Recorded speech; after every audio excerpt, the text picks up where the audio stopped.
Line পড়ে গেছে দেখতেই পাচ্ছ বড় মন্দিরে ঢোকার। প্রত্যেকটা পিলারের হাইটটা দেখো জাস্ট। এই ঘরগুলো অ্যাকচুয়ালি একটা স্টল হবে, মানে এখানে ফল ফুল মিষ্টি সমস্ত। তোমরা যদি ওয়ালসগুলো দেখো না, প্রত্যেকটা মন্দিরের জাস্ট হাইটটা দেখো। আর এখানেও কিন্তু সেম কোনো রকম কোনো পেন্টের কাজ করা হয়নি, সমস্তটাই কিন্তু। অলরাইট, সো সবাই কেমন আছো? আজকে আবার চলে আসলাম নতুন একটি ভিডিও নিয়ে তোমার সাথে দেখা করতে। আজকের ভিডিওটি ভীষণ ইন্টারেস্টিং হতে চলেছে, কারণ তোমরা টাইটেল অ্যান্ড থাম্বনেল দেখে অলরেডি গেস করে নিয়েছো আমি কোথায় যাচ্ছি। ইয়েস, আমি মায়াপুর যাচ্ছি। আর মায়াপুর যাওয়ার পেছনে আমার স্পেসিফিক একটাই কারণ রয়েছে, সেই কারণটা হচ্ছে মায়াপুরে যে বড় মন্দির সেটি দর্শন করব। আমি এখনও শিওর না যে সেই মন্দিরটি এখন ওপেন হয়েছে কিনা বা দর্শনার্থীদের জন্য দর্শনে স্থান করেছেন কিনা। তো সেইটা জানার জন্যই আমার ওখানে যাওয়া। অ্যান্ড আমি তোমাদের সমস্ত ডিটেলস দিয়ে দেবো যে তোমরা কখন যাবে, কোন সময় গিয়ে টিকিটটা কাটবে, অ্যান্ড টিকিটের প্রাইস কত, সমস্ত কিছু তোমরা পেয়ে যাবে এই ভিডিওর ভিতরে।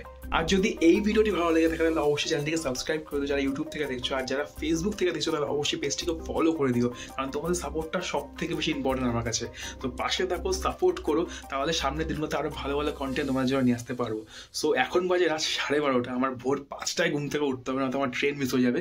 তো চলো তাহলে একবার দেখা হচ্ছে স্টেশনে গিয়ে। আর হ্যাঁ, তোমরা কীভাবে যাবে সমস্ত ডিটেলস তোমরা পেয়ে যাবে এই ভিডিওর ভিতরে। সো ভিডিওটিকেও স্কিপ করবে না, ফার্স্ট টু লাস্ট অবধি দেখবে। তো চলো তাহলে ঘুমিয়ে পড়ি এখন, দেখা হচ্ছে কাল সকালবেলা, মানে ভোরবেলা আর কি। So good night. আর বাই দ্য ওয়ে, যারা আমাকে ছিল না, আমি চঞ্চল, তোমরা দেখছো দ্য এক্সপ্লোর উইথ চঞ্চল। চলো তাহলে মায়াপুর আবার নতুন করে এক্সপ্লোর করা যাক। Let's go. গুড মর্নিং, এখন বাজে সকাল 6টা। আমি এখন আছি সোদপুর স্টেশনে। আমার গাড়ি হচ্ছে 6:05 কৃষ্ণনগর লোকাল সোদপুর থেকে। তো তোমরা যদি মায়াপুর যেতে চাও তো তোমাদের কৃষ্ণনগর লোকাল ধরতে হবে, যে কোনো টাইমে কৃষ্ণনগর ধরতে পারো, সেখানে কৃষ্ণনগর নামতে হবে। টিকিট কেটে নিচে দেখতেই পাচ্ছ সোদপুর টু কৃষ্ণনগর জাংশন 50 টাকা, মানে যেহেতু আমি আপ ডাউনে করছি যার জন্য 50 টাকা। তোমরা যদি নর্মালি যদি যাও আপে তাহলে 25 টাকা করে পড়ে পার হেড। তো আজকে কিন্তু আমার সাথে কিন্তু আমি একজন আছি, মানে আমি একা যাচ্ছি না। তার নাম হচ্ছে এই যে দেখে নাও, হাই, ওর নাম শুভঙ্কর। তোমরা হয়তো ওকে আমার এই চ্যানেলে হয়তো প্রথমবার দেখবে ব্লগে, আমার আগের চ্যানেলেও অনেক ভিডিওতে ছিল, বাট এই প্রথমবার দেখবে। তো কতটা এক্সাইটেড আজকে যাওয়ার জন্য? আমি তো সবসময় এক্সাইটেড। তো মানে কত বছর পর যাচ্ছি? 3 বছর পর যাওয়া হচ্ছে। আমি 1-2 বছর পর যাচ্ছি আর কি। তো এই হচ্ছে গল্প। এখনও ট্রেন আসেনি, কখন আসবে জানি না। তো ট্রেন আসুক, তারপরে যাই একবার, ডাইরেক্ট দেখা হচ্ছে কৃষ্ণনগর স্টেশনে গিয়ে। ঠিক আছে?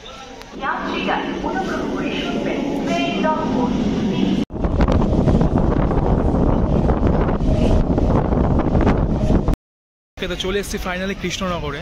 দেখতেই পাচ্ছ যে কৃষ্ণনগর। সো এখান থেকে যাবো হচ্ছে 1 নম্বর স্টেশনের সাইডে, ওখান থেকে বাইরে যাবো, বাইরে গিয়ে ধরবো টোটো নয়তো অটো। তো চলো তাহলে যাওয়া যাক।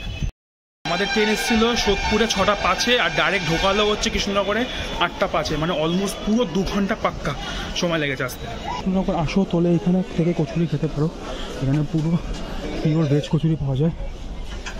তো এই যে গেট, 1 নম্বর প্ল্যাটফর্ম থেকে ব্রিজটা থেকে নামলেই এই দেখতে পাচ্ছ গেট। এখান থেকে বাইরে বেরোলে এখানে অজস্র টোটো পাওয়া যায়, অটো পাওয়া যায়। তো চলো তাহলে, প্রচুর টোটো আছে। এই টোটোগুলো তোমরা দাম দর করে মায়াপুর যেতে পারো, এনারা কত করে নেয় তোমরা শুনে যেতে পারো মায়াপুরে। আজকে আমি যাচ্ছি হচ্ছে অটো করে, দেখতে পাচ্ছি অটোগুলো। এই অটো ভাড়া হচ্ছে 30 টাকা, যেটা ডাইরেক্ট হুদরঘাট নিয়ে যাবে।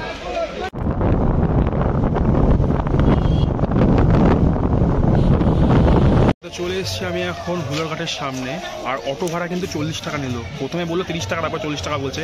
আমি কি স্ক্যাম বুঝতে পারলাম না। আর পেছনে দেখতে পাচ্ছি এই যে পেছনে হুদরঘাট। চলো যাই, ওখানে টিকিট কাটি। তো ফাইনালি চলে আসলাম হচ্ছে স্বরূপগঞ্জ হুদরঘাটে। আর দেখতেই পাচ্ছ প্রচুর লোক রয়েছে। আর এখানে টিকিট কাউন্টারে এখানে তোমরা দেখে নাও কত টাকা করে টিকিট, কোন সময় এখানে নৌকা ছাড়া হয়, প্রত্যেকটা সমস্ত ডিটেলস এখানে রয়েছে, একবার চেক করে নিতে পারো। ভাবতে পারছো এখনকার মানে যুগে দাঁড়িয়েও 3 টাকায় নাকি টিকিট পাওয়া যাচ্ছে, তাও আবার নৌকো করে। নৌকো না, অ্যাকচুয়ালি এটা স্টিমারে করে যাবো আর কি। এই এখনকার 2024-এ দিলে 3 টাকার টিকিট, মানে এটা জাস্ট অবিশ্বাস্য।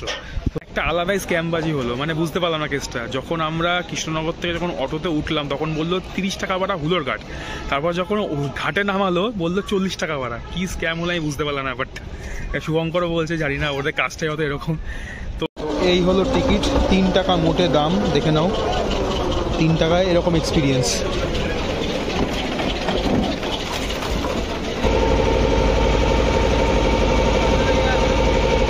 এই হলো চৈতন্য মঠ, মানে আমরা মায়াপুরের ভেতরে প্রবেশ করছি একদম।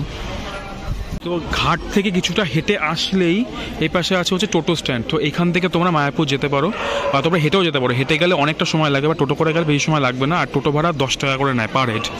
এসেছি মায়াপুরে, একদম মেন গেটের সামনে দেখতে পাচ্ছি পেছনে মন্দির রয়েছে, আর মেন গেট পেছনে। তো চলো তবে যাওয়া যাক ভিতরে। রয়েছে মায়াপুরের মন্দিরের মেন গেট, এদিকে এন্ট্রি, এদিকে এন্ট্রি, এই যে এন্ট্রি।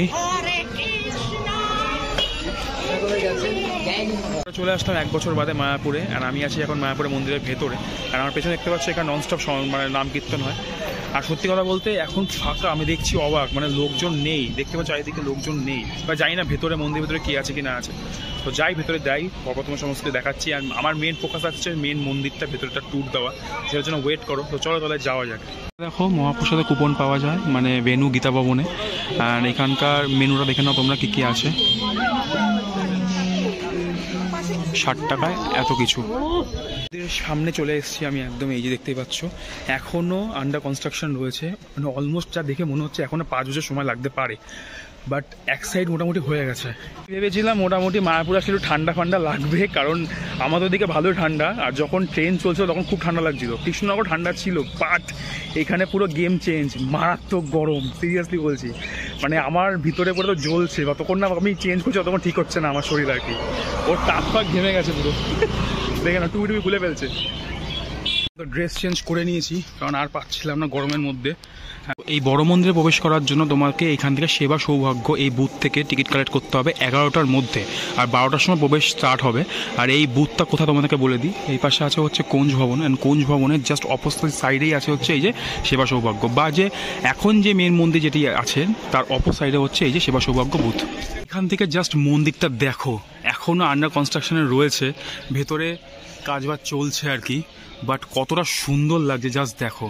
তো আমি টিকিট কেটে নিয়েছি, আর আমার এখানে রয়েছে 100 টিকিট, কারণ আমরা দুজন আছি, ওনাদের কাছে 50 টাকা যে টিকিট লেখা থাকে এখানে 50, সেটা শেষ হয়ে গেছে, তাই উনি দুটো একসাথে 100 টাকার টিকিট দিয়ে দিয়েছে।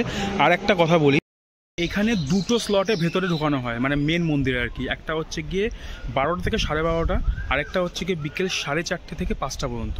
তোমরা চাইলে 11টার সময় এসেও তোমরা বিকেলের টিকিটটা করে নিতে পারো, মানে এমন কোনো ব্যাপার নেই তোমার 4:30টার সময় তোমার টিকিট কাটতে হবে। হ্যাঁ, তখনও টিকিট পাবে, বাট এখন করে নিলে তোমার সুবিধা থাকবে, তখন চান্সেস থাকে ভিতরে বেশি ঢোকার, কারণ ম্যাক্সিমাম মানুষ দেখছি টিকিট সব বুক করে নিচ্ছে।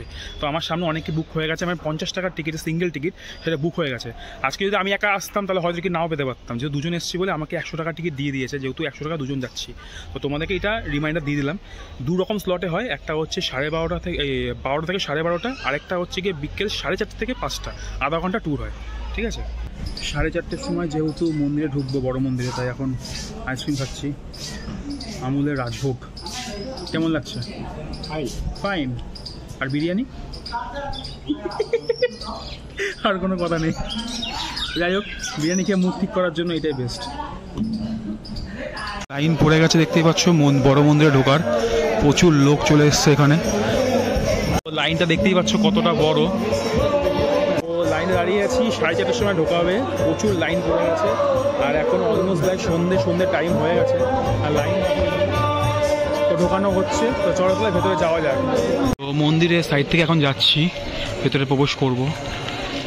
এখানে কিছু বলা হচ্ছে মন্দির সম্বন্ধে।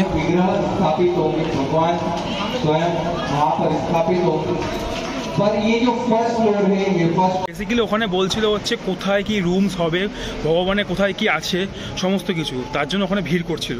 তো আমি এখন ওখান থেকে বেরিয়ে যাচ্ছি একদম ওপর ফ্লোরে, যেখানে সবাই যাচ্ছে আর কি। তো ওখানে কি আছে তোমাদের সমস্ত ডিটেলস দিচ্ছি। ওখানে পুরো আন্ডার কনস্ট্রাকশন চলছে, দেখতেই পাচ্ছ এখানে বিশাল বড় একটা হল রুম রয়েছে, অ্যান্ড আমি দেখতে পাচ্ছি ওই সাইডটাতে গোল্ড চকচক করছে। তো ওখানে maybe I am not sure, but I am pretty sure যে ওখানে নরসিংহদেবের মন্দিরটা রয়েছে।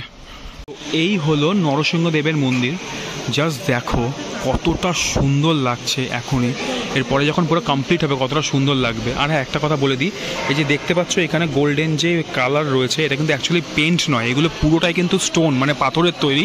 আর এই পাথরগুলো কিন্তু তারা কিন্তু ইটালি থেকে নিয়ে এসছেন। তো ভীষণ সুন্দর লাগছে, এক একটা পাথরের ডিটেলস দেখো শুধু, জাস্ট অসাধারণ অসাধারণ। তো এই হলো মেন মন্দির, মন্দিরের জাস্ট হাইটটা দেখো। আর এখানেও কিন্তু সেম কোনো রকম কোনো পেন্টের কাজ করা হয়নি, সমস্তটাই কিন্তু সব স্টোনের কাজ। আর দেখতেই পাচ্ছ এখানে 3টে মন্দির রয়েছে। আর আমি যা শুনলাম এখানে টোটাল যখন কমপ্লিটটা হয়ে যাবে তখন এখানে 40,000 ভক্ত মিলে এখানে এসে ঠাকুর দর্শন করতে পারবেন, মানে এতটাই বড় এরিয়া, জাস্ট দেখো শুধু। তোমরা যদি ওয়ালসগুলো দেখো না, প্রত্যেকটা পাথরের তৈরি, প্রত্যেকটা জাস্ট দেখো পুরোটাই পাথরের তৈরি।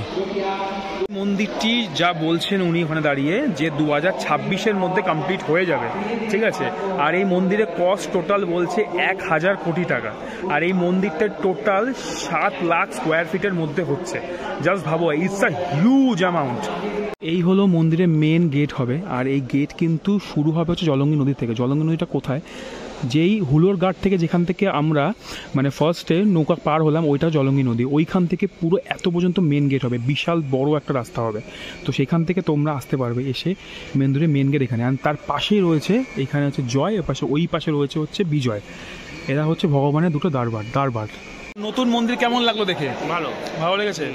আর এত যে পয়সা খরচা হচ্ছে, এত যে কিছু হচ্ছে, তো সেখানে তোমার কন্ট্রিবিউট কি থাকবে? =0 কেন? কারণ করে কি লাভ? কোনো লাভ নেই, কোনো লাভ নেই। এইসব দেখে কি লাভ? দেখতেছিস কেন? দেখতেছিস কেন? কোনো কিছু লাভ নেই। তো ফাইনালি আমার মন্দির ঘোরা কমপ্লিট হয়ে গেল। বড় মন্দিরও দেখলাম, তোমাদেরকেও দেখালাম। কেমন ভালো লাগলো, খুব সুন্দর লাগলো। ভেতরে নরসিংহদেবের মন্দিরটা খুব সুন্দর হয়েছে, এখনও কমপ্লিট হয়নি, হবে। আর মেন মন্দির যেটা যেখানে থাকবেন আর কি, মানে ভগবান, সেই জায়গাটাও খুব সুন্দর করছে। তো কমপ্লিট হওয়ার পর তো অবশ্যই আসবো। তোমাদেরকে আপাতত এইটুকু ট্যুর দিলাম। কেমন লাগলো অবশ্যই কমেন্ট করে জানি। আর যদি ভিডিওটি ভালো লেগে থাকে তাহলে অবশ্যই চ্যানেলটিকে ফলো করে দিও, সাবস্ক্রাইব করে দিও। তো দেখা হবে নেক্সট কোনো ব্লগে, তার জন্য ওয়েট করো। তো আজকে এই পর্যন্ত রইল, টাটা।